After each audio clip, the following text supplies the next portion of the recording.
വയനാട് ദുരന്തം നമ്മുടെ എല്ലാവരുടെയും ഉള്ളുലച്ച ഒന്നാണല്ലേ. ദുരന്തത്തിലാകപ്പെട്ട എല്ലാവർക്കും വേണ്ടി നമുക്ക് പ്രാർത്ഥിക്കാം, നമുക്ക് പറ്റാവുന്ന സഹായങ്ങൾ ചെയ്യാം. The show must go on. അപ്പോൾ നമുക്ക് ഇന്നത്തെ വിശേഷങ്ങളൊക്കെ ആയിട്ട് തുടങ്ങാം. കുറച്ച് നാളായിട്ട് വീഡിയോ ഒന്നും ഇട്ടില്ല, മനസ്സിൽ നമുക്ക് വിഷമങ്ങൾ തന്നെയായിരുന്നു, എല്ലാ കാഴ്ചകളും അങ്ങനത്തെ ആയിരുന്നല്ലോ. അപ്പോൾ മഴയായ കാരണം കോളേജൊക്കെ അവധിയാണ്, ഒരു ലേസി മോർണിംഗ് ആണ്. രാവിലെ നമ്മൾ എഴുന്നേറ്റു, മോർണിംഗ് വ്ളോഗായിട്ടാണ് ഇന്ന് വന്നിരിക്കുന്നത്. അപ്പോൾ ചോറൊക്കെ അടുപ്പത്ത് വെച്ചിട്ടുണ്ട്. ഇനി നമ്മളിന്ന് കുറച്ച് കടച്ചക്ക എടുത്തു. ഒരു കടച്ചക്ക ഉണ്ടായിരുന്നു, അതൊന്ന് വറുത്ത് വയ്ക്കാം എന്ന് കരുതി. അപ്പോൾ കടച്ചക്ക നന്നായി വെള്ളത്തിലിട്ട് വെച്ചു, കളറ് മാറാതിരിക്കാൻ വേണ്ടിയിട്ടാണ്. എന്നിട്ട് നൈസായി സ്ലൈസറിൽ അരിഞ്ഞെടുക്കുകയാണ്. കൈ കൊണ്ട് അരിഞ്ഞാൽ ഇത്ര കനം കുറവിൽ എനിക്ക് കിട്ടത്തില്ല. എന്നിട്ട് രാവിലെ തന്നെ കടച്ചക്ക വറക്കുന്ന പരിപാടിയിലേക്ക് നിൽക്കുകയാണ്. ഒരു 15 മിനിറ്റുള്ളിൽ തന്നെ ഒരൊറ്റ കടച്ചക്ക ഉണ്ടായിരുന്നുള്ളൂ. അത് വെളിച്ചെണ്ണ നന്നായി ചൂടായി കഴിയുമ്പോൾ വറുത്ത് പോരാ. അവസാനം ഒഴിക്കാനുള്ള ഉപ്പും മഞ്ഞളും കൂടിയ വെള്ളമാണത്. ഡീറ്റെയിൽ ആയിട്ടുള്ള റെസിപ്പിയൊന്നും ആവശ്യമില്ല എന്നറിയാം. ഇതിപ്പോൾ നമ്മളെല്ലാ ചിപ്സും വറക്കുന്ന പോലെ തന്നെയാണ്. എണ്ണ നന്നായി ചൂടായി കഴിയുമ്പോൾ അതിനകത്തേക്ക് നമ്മൾ സ്ലൈസ് ചെയ്ത് വെച്ചിരിക്കുന്ന കടച്ചക്ക, പിന്നെ ചിപ്സ് ഉണ്ടാക്കുന്നവർക്കൊക്കെ സ്പീഡിൽ അതിലേക്ക് തന്നെ ഡയറക്റ്റ് സ്ലൈസ് ചെയ്തിടാനൊക്കെ അറിയായിരിക്കും. പക്ഷെ ഞാൻ അങ്ങനെ ഇടാറില്ല. എല്ലാം ഇങ്ങനെ സ്ലൈസ് ചെയ്ത് വെച്ചിട്ടാണ്. വെള്ളത്തിൻ്റെ അംശമില്ലാതെ നന്നായി തുടച്ചെടുക്കണം കേട്ടോ. കഴുകി തുടച്ചെടുത്ത കടച്ചക്കയാണ് നമ്മളിടുന്നത്. നല്ല അടിപൊളി ചിപ്സായിട്ട് വന്നിട്ടുണ്ട്. സാധാരണ ചക്ക വറുക്കുന്നതിനേക്കാളും എളുപ്പമാണ്, നല്ല കിലുകിലായി വരും. അതിനുശേഷം ഇങ്ങനെ നൈസായിട്ട് അരിയുന്നതുകൊണ്ട് നമുക്ക് നന്നായി ക്രിസ്പായും കിട്ടും, എല്ലാ ഭാഗവും ഒരുപോലെ വേവുകയും ചെയ്യും. നമ്മൾ അവസാനമാകുമ്പോൾ എല്ലാ വറവുകൾക്കും ചെയ്യുന്ന പോലെ ഉപ്പും മഞ്ഞളും കൂടി വെള്ളം തെളിച്ച് കൊടുക്കുന്നു. എന്നിട്ടാണ് നമ്മളിത് കോരിയെടുക്കുന്നത്. അപ്പോൾ ആവശ്യത്തിനുള്ള ഉപ്പും മഞ്ഞളും കിട്ടുന്നുണ്ടെന്ന് വിചാരിക്കുക. അപ്പോൾ കളറും കൂടി കിട്ടാൻ വേണ്ടിയാണ് മഞ്ഞളിടുന്നത്. മഞ്ഞളിടണമെന്ന് നിർബന്ധമൊന്നുമില്ല. അപ്പോൾ ഇങ്ങനെ വറുത്ത് വെച്ച് കഴിഞ്ഞാൽ ഒരു 2 ദിവസത്തേക്ക് അല്ലെങ്കിൽ 1 ദിവസത്തേക്കുള്ള സ്നാക്ക് ആയല്ലോ. അപ്പം ഞാൻ ഉപ്പേരി വെക്കാൻ വേണ്ടി എടുത്തതാണ്. അപ്പോൾ നോക്കുമ്പോൾ ഉപ്പേരി വേണ്ട, ഒന്ന് വറുത്ത് വയ്ക്കാമെന്ന് വിചാരിച്ചു. അങ്ങനെ അത് ചെയ്ത് വെച്ചിട്ടുണ്ട്. അപ്പോൾ ഇതെല്ലാവർക്കും ഇഷ്ടപ്പെട്ട സ്നാക്കാണ് കേട്ടോ. അവസാനം കുറച്ച് കറിവേപ്പിലും കൂടി വറുത്ത് ഇട്ട് ഞാൻ നമ്മുടെ കുപ്പിയിലകത്ത് ആക്കി വെച്ചിട്ടുണ്ട്, എല്ലാം കൂടി മിക്സ് ചെയ്തിട്ട്. അപ്പോൾ അടിപൊളി ചിപ്സാണ്. കടച്ചക്ക കിട്ടുകയാണെങ്കിൽ നിങ്ങളൊന്ന് ചെയ്ത് നോക്കിക്കോളൂ. നല്ല കിലുകിലാന്നിരിക്കുന്ന അടിപൊളി ചിപ്സാണ്. ഇനി ഞാൻ ഇന്നത്തെ തോരനായിട്ട് നമ്മുടെ പയറ് തോരൻ, പച്ചപ്പയർ, അതായത് ആച്ചിങ്ങ എന്നൊക്കെ പറയുന്ന പയറാണ് നമ്മളിന്ന് എടുത്തിരിക്കുന്നത്. അപ്പം വലിയ താല്പര്യം ഉണ്ടായിട്ടൊന്നുമല്ല, പക്ഷേ ഇത് നമുക്കിപ്പോൾ ഉള്ളതിൽ വില കുറവുള്ള പച്ചക്കറികൾ ഇതൊക്കെയാണ്. അപ്പം നമ്മൾ സാധാരണ തൃശ്ശൂർ സ്റ്റൈലിലെ ഉപ്പേരി ഇങ്ങനെയാണ്: ഉള്ളിയും വെളുത്തുള്ളിയും ചതച്ച് വെളിച്ചെണ്ണയിൽ വാട്ടി കുത്തിപ്പൊടിച്ച മുളകിട്ട് കറിവേപ്പിലിട്ട് അതിനകത്ത് തന്നെ കഴുകി വാല വെച്ചിരിക്കുന്ന നമ്മുടെ പയർ ഇട്ട് അതിനകത്ത് തന്നെ മൂടി വെച്ച് ഞാൻ വേവിക്കുകയാണ് ചെയ്യുന്നത്. സെപ്പറേറ്റ് വേവിക്കുന്നൊന്നുമില്ല, കാരണം ഇതിന് അത്ര വേവൊന്നുമില്ല, പെട്ടെന്ന് തന്നെ വെന്ത് കിട്ടും.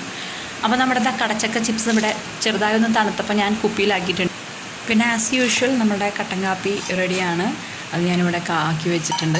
സ്ഥിരം മോർണിംഗ് വ്ളോഗുകളിൽ കാണിക്കുന്നതുകൊണ്ട് ഇനി കാണിച്ച് ബോറടിപ്പിക്കുന്നില്ല. അപ്പോൾ സംഭവം വെക്കേഷൻ എന്ന് പറയാൻ പറ്റില്ല, മുടക്കായതുകൊണ്ട് ക്ലാസ്സിനുള്ള സമയത്ത് പ്രിപ്പയർ ചെയ്ത് വെക്കാമെന്ന് വെച്ചു. കാരണം മോനെ എഴുന്നേറ്റ് കഴിഞ്ഞാൽ അവൻ്റെ കൂടെ ഇരുന്ന് കളിക്കേണ്ടി വരും കേട്ടോ. അവൻ്റെ നിന്ന് കഴിഞ്ഞാൽ അതിന് സമയം കിട്ടില്ല. അപ്പോൾ കോളേജിലേക്കുള്ള പഠിപ്പിക്കാനുള്ളതൊക്കെ പ്രിപ്പയർ ചെയ്ത് വെച്ചു.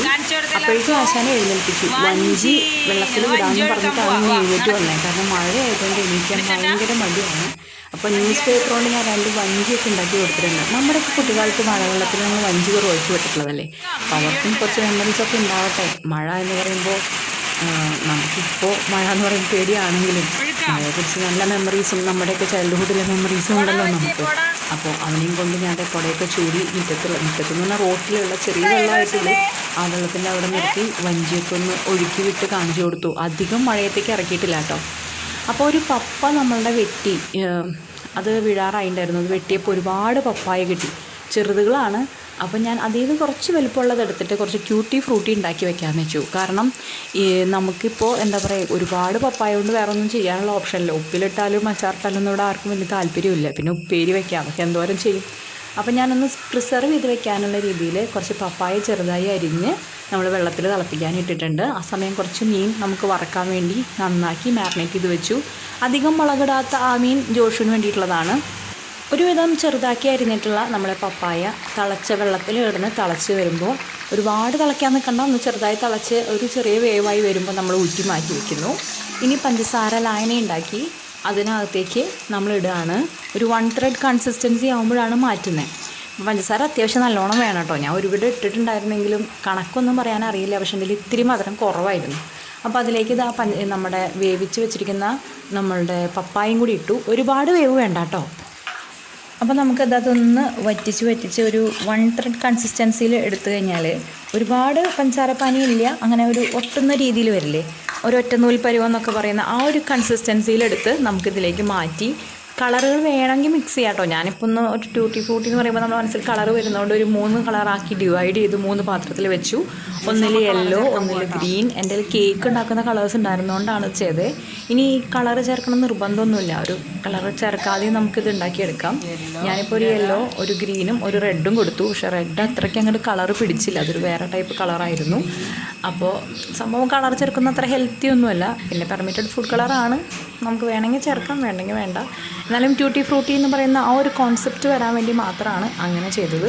അപ്പോൾ അതൊക്കെ ചെയ്തു. ഇത് ഒരു അരമണിക്കൂർ അങ്ങനെ തന്നെ ഇരുന്നതിന് ശേഷം അത് ഡ്രൈ ഒന്ന് വാല വെച്ച് അല്ല പഞ്ചസാര സിറപ്പൊക്കെ കളഞ്ഞ് ഇങ്ങനെ ഒന്ന് ഡ്രൈ ആക്കാൻ ഫാൻ്റെ അടിയിലിട്ടു. കാരണം വെയിലത്ത് വെച്ച് ഉണക്കാന്നുള്ളത് ഇപ്പോൾ പോസിബിൾ അല്ല. സംഭവം സ്റ്റോർ ചെയ്തു.